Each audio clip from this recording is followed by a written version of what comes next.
Hello everyone, welcome to another video. তো আজকে আপনাদের জন্য নতুন একটি ভিডিও নিয়ে আসলাম। তো ভিডিও হচ্ছে আপনারা যারা নেটিস আউট ইউজ করতেছেন এবং পাসওয়ার্ড কিভাবে পরিবর্তন করবেন।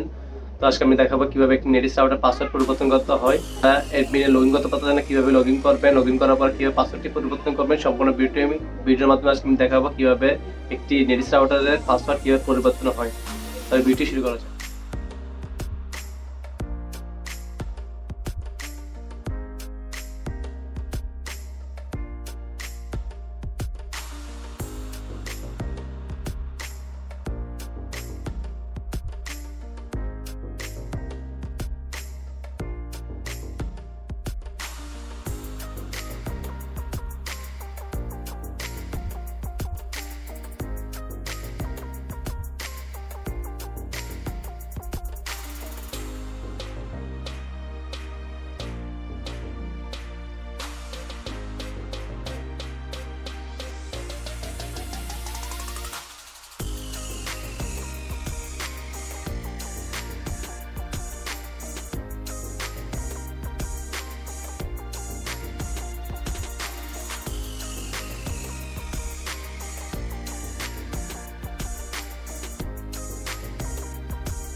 যদি আমার চ্যানেল নতুন দর্শক হয়ে থাকেন, অবশ্যই চ্যানেলটি সাবস্ক্রাইব করবেন এবং পাশে থাকা বেল আইকনটি বাজিয়ে দিবেন পরবর্তী ভিডিও সবার আগে পাওয়ার জন্য।